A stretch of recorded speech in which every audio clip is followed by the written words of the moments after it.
Hey family, my name is Chris. I am your home gamer dad, and I'm wearing this Jurassic Park shirt today because on the day that I filmed this, my family and I actually went to a really cool event called Jurassic World Live. Some of you may have heard of this, some of you have no idea what the heck it's about, but basically it is an event inside of a stadium where they have animatronic dinosaurs come out and they do all kinds of different things, and there's actors and there's stunts and there's really some cool stuff, and it's all based around the theme of Jurassic World. And this is the first time we ever brought my kids to something like this. Well, my oldest we brought to see monster trucks not too long ago, and he absolutely loved that. But my 18-month-old, this was the first real show we ever brought him to, and he was glued. He was like so fascinated by everything that was going on, and it was awesome to watch him really love what it is that he was seeing. And this really got me thinking about things that I want to share with my kids that I personally grew up with, something that I loved, as a child, that I want to kind of pass that on to them and things along that ways. And for something like that, Jurassic Park was absolutely one of those things. I saw the original Jurassic Park in theaters. I love the original Jurassic Park. Besides dinosaurs, of course, the world of board games is something equally as, important to me and whatnot. So I have decided that for today's family meeting, I would like to talk about the games that I am most excited to play with my kids when they get older. So this list isn't going to really focus on specific games, more of categories of games that I look forward to playing with my kids as they get older. My games are absolutely differ from yours on your list. If you have kids or you have, nieces, nephews, friends with kids or whatever that you want to play games with and whatever, you're probably going to have plenty of other games on your list that you're like, I want to play that one with them. It won't be on mine, or it may or may not, who knows. Most of my stuff is going to stick with just what I have in my collection right now, but it always could change as we go forward. Plus, there's going to be one that a friend recommended to me that I'm going to talk about a little bit later. So let's go ahead and get this started with the first category, if you would. Category number 1, Disney games. We are a huge Disney family. We go to Disney at least once a year, Disney World. There are times when I've gone 2 or 3 times within a one, calendar year run. My wife and I have gone to Disneyland. We're going to take our kids to Disneyland. We're going to be doing a Disney cruise next year. We love Disney. We're a huge, huge Disney family. And I think that Disney games themselves are easy enough to learn, and they're just kind of fun to play no matter what. If you get a little bit older and everything, like would I bring Jungle Cruise and Haunted Mansion to like the table during a game night? Maybe once if someone's really curious about them, just to kind of play it off and everything. But something like this, you're not going to see hit the table very often. Villainous, on the other hand, is one of those that I would love to get to the table more because of all the expansions and all the different villains that came out for it.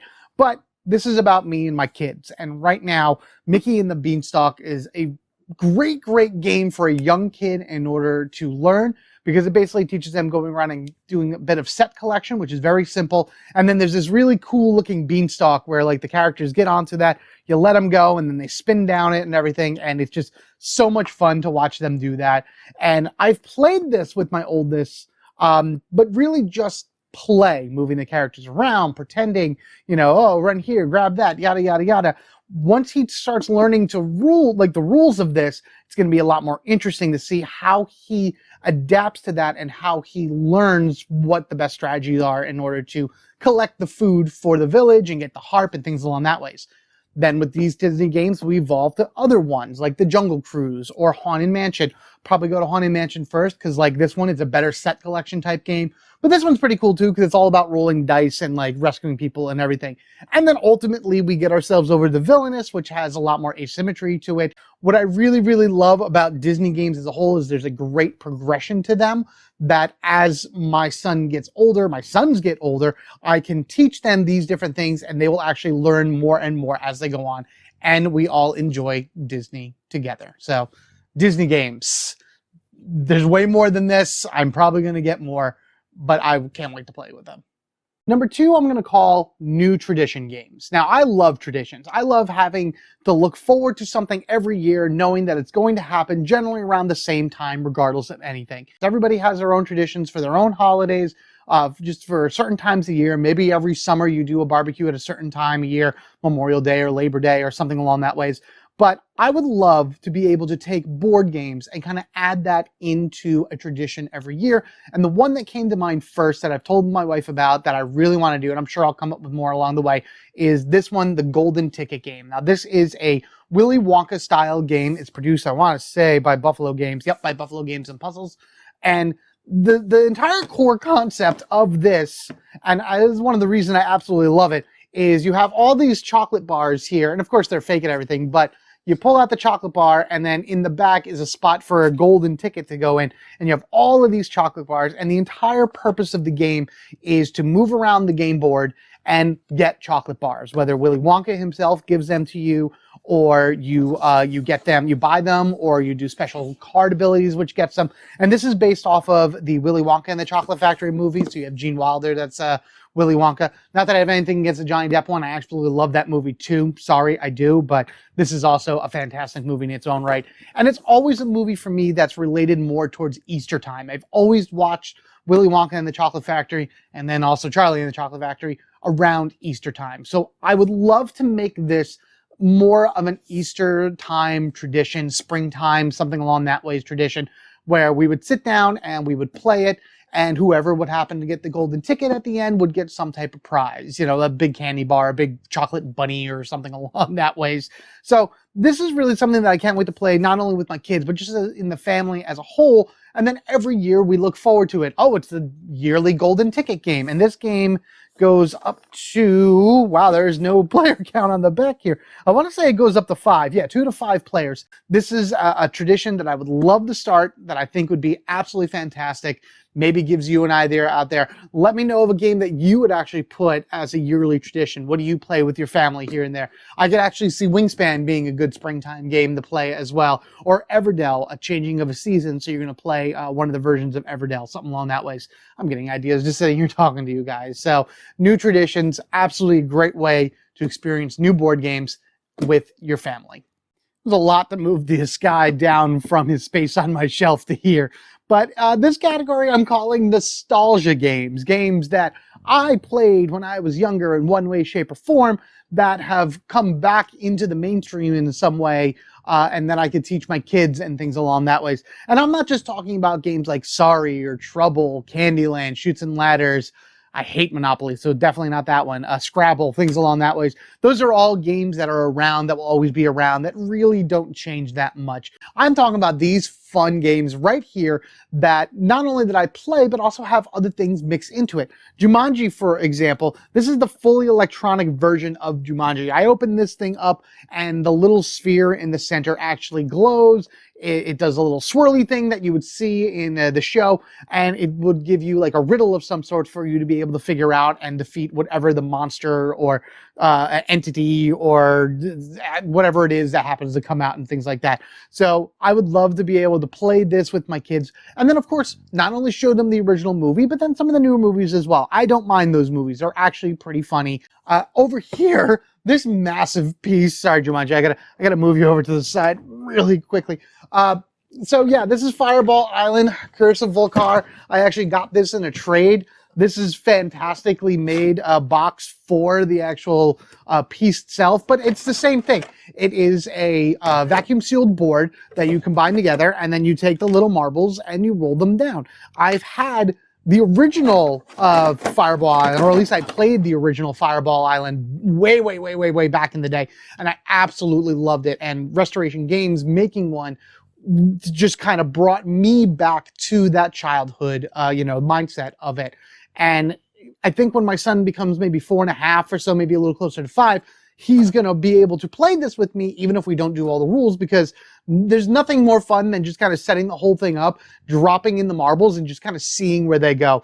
This is all about nostalgia for me. This is all about me remembering what I used to think when I played these games growing up, and the joy that I got and the fun that I experienced with my cousins actually playing Fireball Island, and then taking that same joy and bringing it to my family and my kids. So here's hoping that I'd be able to do this one day. And again, I've never actually shown off this box to you guys. It's a wooden box. It's a very sturdy, hard box with, I believe, most of the expansions in it. I might be missing 1 or 2.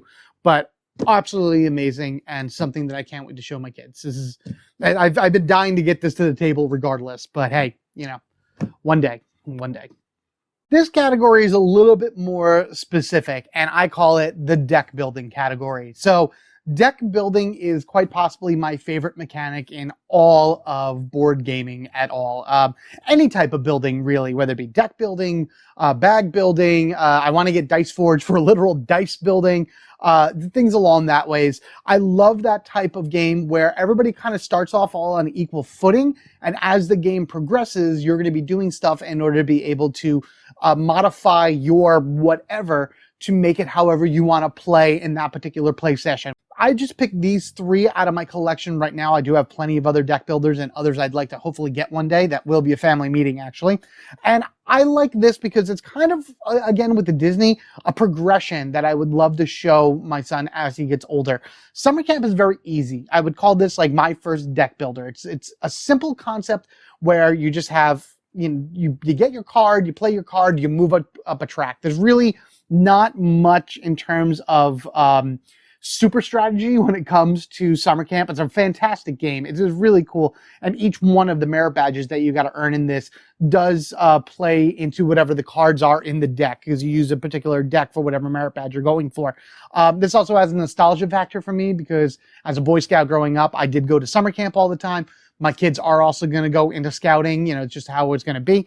And, being able to talk about summer camp and show them the different things that they can experience in summer camp while at home and playing the game and everything is also a fantastic point to this particular game. So this is both a deck building and nostalgia factor to it as well. Moving just up ahead, the Harry Potter Battle for Hogwarts deck builder is also fantastic. I love this game. My wife and I need to finish it and then go and do all of the other expansions or whatever. So again, it's kind of also not really nostalgia because, I wasn't super young when Harry Potter came out and it took me a while to get into the series. But once I got into the series, I was hooked. And I know I'd love to show my kids it one day and see what their reaction to it as well. And then have something to play, in relation to it as well. So they can say, oh, I know those characters. Speaking of which, my oldest is a huge Transformer fan. In fact, his 4th birthday this year, the theme is Transformer. Yeah, I didn't come up with that, surprisingly enough. My wife did. My thought was Dyna4, but no, Transformer. I love it. So good. So good. I actually showed him this game already. He can't play this for the life of him at all, but he knows all the characters. I know Optimus. I know Ratchet. I know Bumblebee. I know RC. He sees them. Grimlock, absolutely his favorite dinosaur. Come on. So he knows these characters, but he will not be able to get the game for a while. I'm only just recently got myself comfortable enough with the game to be able to do tutorials and everything for you guys, which are going to come out shortly for Transformers: The Deck Builder. But this is one that I know that once he gets old enough in order to really understand how rules work and comprehend the way that you're supposed to move around the board and flip things over and purchase things or whatever, he will love this game. Now, yes, I could have shown him the Power Ranger deck builder, but he's a Transformers kid, and this is like right up his alley. So there you go. Deck builders, plus the many other deck builders out there that I would love to show my kids as well. So that is where all these fall in, and others hopefully that I can come across in the future as well. And honestly, the final category, number 5, I don't have anything in front of me because it's whatever games interest them. My kids are independent people. They like what they like. I mentioned it with the Transformers thing a moment ago. I would have showed him the Power Ranger deck builder game, but I know he wouldn't like that as much as the Transformer deck building game. So as they get older and their interests develop more and they actually kind of focus in on certain things that they like and their personalities come out and everything along that ways, I want them to come to me and tell me what type of games they think they would like. And I could show them what I have here and see what I can spark in terms of their interest. If they're really big into superheroes, I do have, what do I have? I have the Thanos Rising somewhere over here. I'm sure I can find other Marvel games out there. There are a ton of them. I have the Reckoner, so that's a great, evil superhero game if they want to kind of go that route. There's just so many different styles of games out there with so many different aesthetics and so many different like IPs either attached to them or set in certain worlds. Maybe my one son is really big into fantasy. I just got Mage Knight not too long ago, which I got to crack open. He could absolutely love that. Who the heck knows? I want to know what they like and what they're going to like as they get older and work from there. I don't want to tell them what to like. I want them to come to me and be like, hey, I have this interest. And I'll be like, all right, what do you think of these games? And I think that's really what's going to strengthen the bond between me and my family and really bring us together in the world of gaming and just have a great time at the table. And I do have this special recommendation from my friend. He said that Wonder Book would definitely be a game that I should try to play with my kids as they get older. It is a 1-to-4 cooperative game where you are going through chapters of a fantasy story, taking in the role of, I think it's like a teenager trying to find their place in the world and save it, and all these creatures come off and everything like that. But it's a fantasy-based game, and it's an adventure game, so it's kind of dungeon crawly-ish, but it's for families, so it's not really super complicated. It's easy enough for younger kids to come in and grasp and learn. And then also, as the game progresses forward through each one of the chapters, it does get progressively harder, obviously, but then your kids will be able to grow with their character and learn what makes them stronger, what makes them more capable for being able to do certain tasks or reach the end goals or something along that way. So he has talked highly about this game. He has played it all the way through with his son. They've had a blast with it. He's gonna let me borrow it one day once my oldest gets a little bit older, again, to understand a lot of this stuff. But I'm looking forward to it. It looks really cool. You got your dice rolls, you got some cards that you can play out and everything, to do special abilities. The characters and the pieces look really cool. And it's made like a pop-up book. You open up the game board, you design, the tree in there. And then I think there's other chapters in it as well that have different scenarios that you put together and you put on the board. And again, it looks like a pop-up book because that's the whole theme of it. That's why it's a wonder book. You're playing the literal story within a book and trying to get to the end and have your own happy ending. And I think that is a awesome, awesome idea. And I think that is a great game to play with kids because you can tell the story to them as they play it, and you make up your own story as you go along. Beautiful for the imagination and really cool to look at too. So I look forward to playing with that one day. And there you go, everybody. That is my list of games that I look forward to playing with my kids as they get older. And, that whole phrase is really kind of a hard thing to say as well because kids get different things at different points of their life. You'll have a game where it says, 8 and up, but like a 5-year-old will be able to get it, but maybe a 9-year-old can't. Each child is different, and you have to kind of cater to their own needs and their own wants and their own likes and dislikes and everything as you go through it. And these are things that I've been learning throughout my years, as a father, being able to read my children in a sense, being able to see what makes them happy, what makes them smile, what they are most interested in, because if they're interested in it, they stay focused for the whole thing. And mentioned it earlier, going to that show this morning, my 18-month-old sat on my lap for that whole thing, and he went ooh and ah, and he pointed and all this other stuff, but he was focused on the show the whole time. And for me, regardless of anything, that show then is the best damn show ever. It got his interest and it held him because I was really afraid he was going to try to jump off my lap through most of it and run away. But that's kind of what I mean about, focusing on what it is that they are interested in and then taking that to the next level in order to teach them it. So this way they, learn more about it and just make it part of their lives. Guys, thank you so much again for attending this family meeting. Let's keep it going and let me know, what type of games do you play with a younger audience, I guess you could say? What ones would you look forward to playing with them? Whether mothers and fathers out there playing with their kids, brothers and sisters playing with their younger siblings, playing with nieces and nephews, friend kids, it doesn't matter. You have a younger audience coming to you trying to figure out what it is that they like to play, what would they be interested in, and what is something that you would present to them first. Everyone, you have been amazing as always. Take care of yourselves and each other. We are family forever, gaming together, teaching the next generation how to play some of the greatest games ever made, while also looking forward to what new stuff that generation will put out as they get older and develop their own games. You guys have a good one, and I will see you in the next one. Later.